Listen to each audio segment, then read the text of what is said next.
आज आपण एका अशा विषयावर बोलणार आहोत जो ऐकायला खूपच तांत्रिक वाटतो, पण आपण तो एकदम सोपा करून सांगणार आहोत.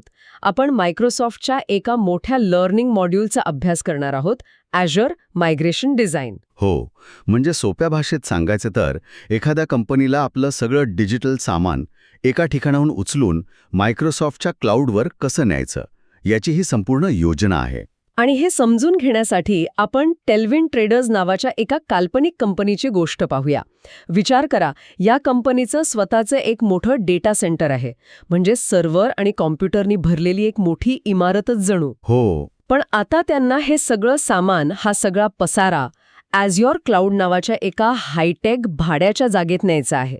प्रश्न हा आहे की हे घर बदलण्यासारखं सोपं आहे का, की यामागे काही मोठी योजना लागते? हां, खूप चांगला प्रश्न आहे. कारण हे घर बदलण्यापेक्षा खूपच जास्त गुंतागुंतीचं आहे. हे म्हणजे फक्त सामान पॅक करून दुसऱ्या ठिकाणी नेण्यासारखं नाहीये. अच्छा. नाही, हे तर असं आहे की तुमचं पूर्ण आयुष्यच तुम्ही एका नवीन शहरात नेताय हो. आणि तिथे नियम पण नवीन असणार. अरे बापरे. म्हणूनच मायक्रोसॉफ्टने एक गाईडबुक तयार केलंय. बर. याला क्लाउड अडॉप्शन फ्रेमवर्क असं म्हणतात. हो. हे आपल्याला या प्रवासाचा म्हणजे एक नकाशाच देतं. एक नकाशा? हो, आणि या प्रवासाचे 4 महत्वाचे टप्पे आहेत. मूल्यांकन, ज्याला आपण असेस म्हणू, स्थलांतर म्हणजे मायग्रेट, सुधारणा म्हणजे ऑप्टिमाइज आणि देखरेख म्हणजे मॉनिटर. वा, म्हणजे आपण या प्रत्येक टप्प्याचा सखोल विचार करणार आहोत. अगदी. ठीक आहे, म्हणजे आपल्याकडे गाईडबुक आहे. मग या गाईडबुकनुसार सर्वात पहिली आणि महत्वाची पायरी कोणती? सुरुवात कुठून करायची? सुरुवात होते नियोजनापासून. हे क्लाउड अडॉप्शन फ्रेमवर्क म्हणजे बरं का, काही सॉफ्टवेअर नाहीये. नाहीये? नाही, ही एक विचार करण्याची पद्धत आहे. विचार करा, तुम्ही IKEAमधून एक मोठं फर्निचर आणलंय हो. आणि मग ते जोडताना नाकी 9 येता, बरोबर. पण त्यासोबत एक सूचना पुस्तिका येते की नाही, ज्यात चित्र असतात, कोणता स्क्रू कुठे लावायचा हे सांगितलेलं असतं. हो हो, येते. हे फ्रेमवर्क अगदी तसंच आहे. हे मायक्रोसॉफ्टने दिलेले सर्वोत्तम सल्ले, टूल्स आणि मार्गदर्शनाचा संग्रह आहे, जेणेकरून क्लाउडवर जाण्याचा प्रवास विना अडथळा पार पाडावा. छान. म्हणजे आधी प्लॅन करायचा आणि मग कामाला लागायचं. अगदी. यात मुख्यत्वे 3 पायऱ्या आहेत. आधी तुमच्याकडे काय आहे ते तपासा, म्हणजे असेस. मग ते क्लाउडवर स्थापित करा, म्हणजे डिप्लॉय. आणि शेवटी सगळं व्यवस्थित चालतंय याची खात्री झाल्यावर जगाला सांगा, म्हणजे रिलीज. ओके. मग या फ्रेमवर्कमधला पहिला टप्पा म्हणजे असेस किंवा मूल्यांकन. यात नक्की काय काय करावं लागतं? हे म्हणजे घर शिफ्ट करण्याआधी आपण आपल्या सामानाची यादी करतो, तसं आहे का? अगदी तसंच, पण त्याहून थोडे जास्त.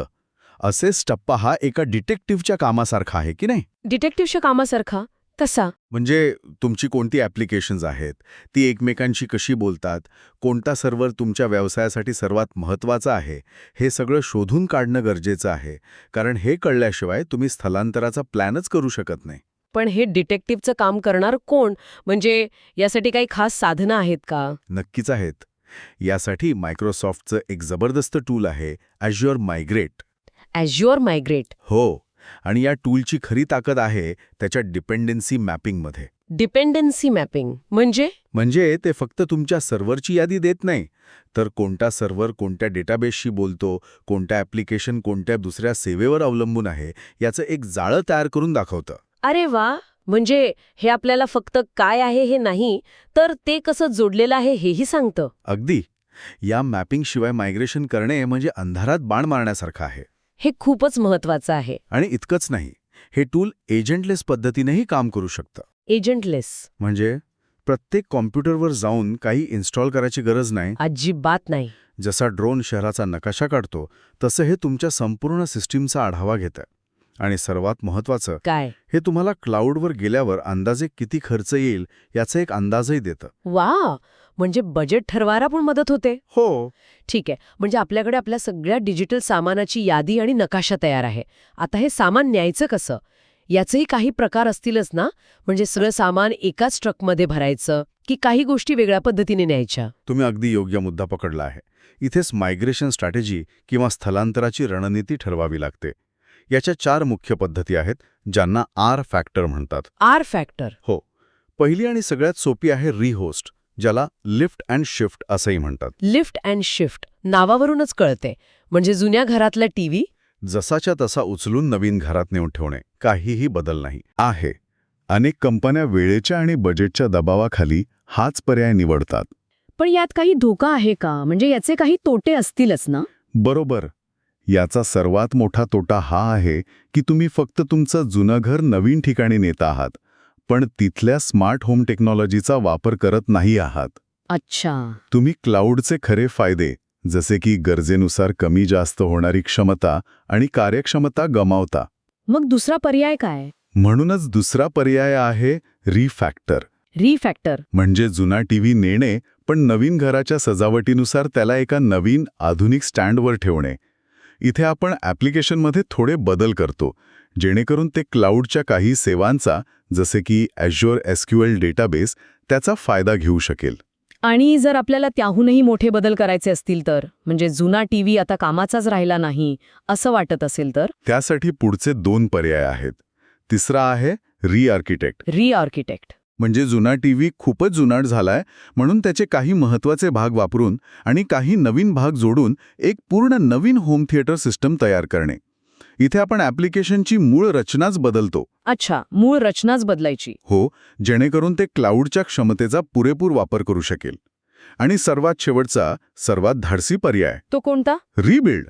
म्हणजे जुना टीव्ही विसरून जाणे आणि नवीन घरासाठी एक नवीन, अत्याधुनिक प्रोजेक्टर सिस्टमच तयार करणे. म्हणजे सगळं नव्याने बनवायचं. हो, इथे आपण जुनं ॲप्लिकेशन पूर्णपणे नव्याने क्लाउडच्या तंत्रज्ञानाचा वापर करून तयार करतो. वा, म्हणजे लिफ्ट अँड शिफ्ट पासून ते पूर्णपणे नव्याने बनवण्यापर्यंतचे पर्याय उपलब्ध आहेत. अगदी. पण प्रत्यक्षात कंपन्यांची सर्वात मोठी चूक कुठे होते? कोणता टप्पा जास्त फसतो? अनेकदा कंपन्या योग्य रणनीती न निवडता सरळ रिहोस्ट करतात आणि मग तक्रार करतात की त्यांना क्लाउडचा काहीच फायदा होत नाहीये. अच्छा. खरी गंमत रिफॅक्टर किंवा रिआर्किटेक्टमध्ये सुरू होते, जिथे तुम्ही क्लाउडच्या खऱ्या शक्तीचा वापर करायला लागता. म्हणजे असेच टप्प्यात प्रत्येक ॲप्लिकेशनसाठी योग्य निवडणं खूप महत्वाचं आहे. अगदी बरोबर. हे सगळं ऐकून आता पुढच्या टप्प्याबद्दल उत्सुकता वाढलीय. मूल्यांकन झालं, रणनीती ठरली, आता प्रत्यक्ष शिफ्टिंग म्हणजे मायग्रेट टप्पा. हो. हे कसं केलं जातं? आता प्रत्यक्ष कामाची वेळ. पण हे म्हणजे एकाच दिवशी सगळं सामान उचलून नेण्यासारखं नाही. नाही का? नाही. याचीही एक प्रक्रिया आहे. सर्वात आधी आपण क्लाउडवर आपल्यासाठी एक नवीन जागा तयार करतो. मग स्थलांतरण सुरू करतो. पण सुरुवात नेहमी एखाद्या लहान, कमी महत्त्वाच्या ॲपपासून करायची. म्हणजे आधी गेस्ट रूम शिफ्ट करायची, थेट किचन नाही. याला पायलट मायग्रेशन म्हणतात. पायलट मायग्रेशन म्हणजे आधी एक लहान प्रयोग करून बघायचा आणि जर तो यशस्वी झाला तर? एकदा का आपल्याला खात्री झाली की सर्व काही व्यवस्थित सुरू आहे, मग आपण हळूहळू बाकीची ॲप्लिकेशन स्थलांतरित करतो. आणि जेव्हा नवीन घरात सगळं व्यवस्थित लागतं, तेव्हाच आपण जुनी सिस्टीम बंद करतो. आणि जुन्या डेटाचं काय? एक गोष्ट लक्षात ठेवायची. जुन्या घराचे फोटो अल्बम जपून ठेवावेत, तसेच जुन्या डेटाचे बॅकअप जपून ठेवायचे. काही अडचण आल्यास परत जाता यायला हवा. आणि या स्थलांतराच्या कामासाठी कोणती हत्यारं वापरायची? इथेही ते Azure मायग्रेट नावाचं स्विस आर्मी नाईफ कामी येतं का? हो, Azure मायग्रेट इथेही महत्त्वाची भूमिका बजावतं. ते मूल्यांकन तर करतंच, पण सर्व्हर स्थलांतरित करण्यातही मदत करतं. पण वेगवेगळ्या प्रकारच्या सामानासाठी वेगवेगळी टूल्स लागतात. जसं की डेटाबेससाठी वेगळं, वेब ॲपसाठी वेगळं आणि मोठ्या फाईल्ससाठी वेगळं. चला तर मग डेटाबद्दल बोलूया. पहिला प्रकार म्हणजे स्ट्रक्चर्ड डेटा, म्हणजे डेटाबेस. हो. हे म्हणजे कंपनीचे व्यवस्थित लावलेले फायलिंग कॅबिनेट. याला धक्का न लावता कसं हलवायचं? यासाठी Azure डेटाबेस मायग्रेशन सर्व्हिस नावाचे खास टूल आहे. हे आपल्याला 2 पर्याय देतं. कोणते? पहिला आहे ऑफलाईन मायग्रेशन, म्हणजे ऑफिसला एक दिवस सुट्टी देऊन सर्व फायलिंग कॅबिनेट हलवणे. या काळात काम पूर्णपणे बंद राहतं. यालाच डाऊनटाईम म्हणतात ना? बरोबर. याला आपण डाऊनटाईम म्हणतो. पण अनेक व्यवसायांना तर 1 मिनिटाचा डाऊनटाईम पण परवडत नाही. त्यांच्यासाठी काय पर्याय आहे? त्यांच्यासाठी दुसरा खूप हुशारीचा पर्याय आहे ऑनलाईन मायग्रेशन. ऑनलाईन? ते कसं काम करतं? विचार करा, यात तुम्ही आधी सर्व फाईल्सची झेरॉक्स काढून नवीन ठिकाणी पाठवता आणि जुन्या ऑफिसमध्ये काम सुरू ठेवता. अच्छा. नवीन ऑफिसमध्ये झेरॉक्सवरून काम सुरू होतं आणि शिफ्टिंगच्या शेवटच्या क्षणी फक्त त्या दिवसात आलेल्या नवीन 2-4 फाईल्स पाठवून देता. अरे वाह! यामुळे काम जवळजवळ थांबतच नाही. हो, डाऊनटाईम खूप कमी असतो. हे ऑनलाईन मायग्रेशन तर खूपच प्रभावी वाटतंय. पण हे गुंतागुंतीचं आणि महाग असेल ना? तुमचा मुद्दा बरोबर आहे. ऑनलाईन मायग्रेशन सेट करण्यासाठी जास्त कौशल्य आणि वेळ लागतो. त्यामुळे ज्या ॲप्लिकेशन्ससाठी 0 डाऊनटाईम आवश्यक आहे, जसे की ई-कॉमर्स वेबसाईट्स, त्यांच्यासाठी हा सर्वोत्तम पर्याय आहे. आणि लहान किंवा अंतर्गत ॲपसाठी? त्यांच्यासाठी जिथे काही तासांचा डाऊनटाईम चालतो, तिथे ऑफलाईन मायग्रेशन हा एक सोपा आणि कमी खर्चाचा पर्याय ठरू शकतो. आता दुसरा प्रकार अनस्ट्रक्चर्ड डेटा, म्हणजे कम्प्युटरमधला पसारा, वेगवेगळ्या फाईल्स, डॉक्युमेंट्स, व्हिडिओ, याला कसं हलवायचं? यासाठी Azure स्टोरेज मूव्हर नावाचं एक नवीन टूल आहे, जे तुमच्या फाईल सर्व्हरला कमीत कमी डाऊनटाईममध्ये क्लाउडवर नेते. याशिवाय Azure फाईल सिंक नावाचा एक जादुई पर्याय आहे. जादुई? हो, हे म्हणजे गुगल ड्राईव्ह किंवा ड्रॉपबॉक्स सारखं झालं, पण ते कंपनीच्या मोठ्या सर्व्हरसाठी डिझाईन केलेलं आहे. यात तुमच्या फाईल्सची एक कॉपी तुमच्या ऑफिसमध्ये आणि एक क्लाउडवर असते. आणि दोन्ही आपोआप सिंक होत राहतात. अगदी बरोबर. इंटरनेट कनेक्शन खूप स्लो आहे, मग काय करायचं? ते पूर्ण लायब्ररी एक पान स्कॅन करून अपलोड नाही करू शकत. अशा वेळी डिजिटल नाही तर प्रत्यक्ष वस्तू पाठवावी लागते. वस्तू म्हणजे नक्की काय? यासाठी मायक्रोसॉफ्टने 2 पर्याय दिले आहेत. पहिला आहे Azure इम्पोर्ट एक्सपोर्ट. हे म्हणजे तुम्ही तुमच्या स्वतःच्या हार्ड ड्राईव्हमध्ये डेटा भरून तो बॉक्समध्ये पॅक करून मायक्रोसॉफ्टला कुरिअरने पाठवता. आणि मग ते अपलोड करतात. हो, ते तुमच्यासाठी तो डेटा त्यांच्या डेटा सेंटरमध्ये अपलोड करतात. आणि दुसरा पर्याय? दुसरा पर्याय अजूनच भारी आहे. जर डेटा खूप जास्त असेल, म्हणजे साधारण 40 TB पेक्षा जास्त, तर मायक्रोसॉफ्ट तुम्हाला एक सुरक्षित आणि मजबूत डिव्हाइस पाठवते. डिव्हाइस? हो, त्याचं नाव आहे Azure डेटा बॉक्स. हा एक एन्क्रिप्टेड बॉक्स असतो. तुम्ही त्यात तुमचा डेटा भरा आणि तो बॉक्स परत पाठवा. पेक्षा हे खूपच जलद आणि सुरक्षित आहे. चला, म्हणजे शिफ्टिंग झालं, नवीन घरात राहायलाही लागलो, आता सगळं काम संपलं असं समजायचं का? नाही, इथेच तर खरी गंमत सुरू होते. अजून गंमत बाकी आहे. हो, अनेक कंपन्यांना वाटतं की मायग्रेशन झालं म्हणजे काम संपलं. पण खरं तर क्लाउडमधलं आयुष्य इथून सुरू होतं. पुढचे 2 टप्पे, ऑप्टिमाइज आणि मॉनिटर, हे सतत चालणारे आहेत. अच्छा, ऑप्टिमाइज म्हणजे नवीन घरात आल्यावर वीज आणि पाण्याच्या बिलावर लक्ष ठेवण्यासारखं. अगदी तसाच. पण ऑप्टिमाइज म्हणजे फक्त खर्च कमी करणे आहे का? की यात परफॉर्मन्स सुधारणे किंवा इतर गोष्टींचाही समावेश आहे? खूप चांगला प्रश्न. खर्च हा एक महत्त्वाचा भाग आहे आणि त्यासाठी मायक्रोसॉफ्ट कॉस्ट मॅनेजमेंट टूल आहे, जे तुम्हाला सांगतं की कुठे जास्त खर्च होत आहे. पण ऑप्टिमायझेशन फक्त खर्चापुरतं मर्यादित नाही. मग अजून काय आहे? यासाठी Azure ॲडवायझर नावाचं टूल आहे. हा तुमचा एक हुशार शेजारी आहे असं समजा. हुशार शेजारी? हो, जो तुम्हाला फक्त खर्च कमी करण्याचे नाहीत, तर तुमच्या सिस्टमचा परफॉर्मन्स कसा वाढवायचा, सुरक्षा कशी मजबूत करायची आणि विश्वसनीयता कशी वाढवायची याचेही सल्ले देतो. वा, म्हणजे हा तर खराखुरा सल्लागार झाला. बरोबर. आणि शेवटचा टप्पा मॉनिटर करणे.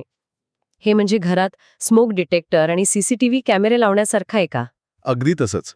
Azure मॉनिटर हे तुमच्या संपूर्ण सिस्टमच्या आरोग्यावर आणि कामगिरीवर 24 तास लक्ष ठेवते. म्हणजे काही गडबड झाली तर लगेच कळतं? हो, तुमची वेबसाईट स्लो झाली आहे का किंवा सर्व्हरवर जास्त लोड येत आहे का, हे सगळं तुम्हाला लगेच कळवतं. आणि सुरक्षेसाठी? सुरक्षेसाठी आहे मायक्रोसॉफ्ट सेंटिनेल. हा तुमच्या डिजिटल घराचा सुरक्षा रक्षक आहे, जो कोणत्याही संशयास्पद हालचालीवर लक्ष ठेवतो आणि तुम्हाला धोक्याची सूचना देतो. छानच. म्हणजे हे दोन्ही मिळून आपलं क्लाउडमधलं आयुष्य सुरक्षित आणि सुरळीत ठेवतात. अगदी. तर आज आपण टेलविन ट्रेडर्सच्या निमित्ताने क्लाउडवर शिफ्ट होण्याचा संपूर्ण प्रवास पाहिला. योग्य आराखडा तयार करण्यापासून ते मूल्यांकन करणे, स्थलांतराची योग्य पद्धती निवडणे आणि शेवटी नवीन घरात सर्व काही व्यवस्थित चालले आहे की नाही यावर लक्ष ठेवणे. यातला महत्त्वाचा मुद्दा हा आहे की मायग्रेशन ही एक घटना नाही, तर ती एक प्रक्रिया आहे. हो, ती एक सतत चालणारी प्रक्रिया आहे. ही प्रक्रिया पहिल्यांदा भीतीदायक वाटू शकते, पण मायक्रोसॉफ्टने तयार केलेले हे फ्रेमवर्क आणि टूल्स या प्रवासाला खूप सोपं आणि सुलभ करतात. म्हणजे योग्य नियोजन आणि योग्य साधनांच्या मदतीने कोणतीही कंपनी हा प्रवास यशस्वीपणे पूर्ण करू शकते. अगदी बरोबर. आणि जाता जाता एक विचार सोडून जाते. आपण आज एवढ्या मोठ्या डिजिटल इन्फ्रास्ट्रक्चरला हलवण्याबद्दल बोललो. हो. आपल्या रोजच्या आयुष्यात अशी कोणती लहान गोष्ट आहे, जसे की आपले फोटोज, महत्त्वाचे डॉक्युमेंट्स किंवा अगदी आपल्या मोबाईलमधला डेटा, ज्याला आपण असाच असेस, मायग्रेट, ऑप्टिमाइज दृष्टिकोनातून पाहू शकतो का? विचार करण्यासारखी गोष्ट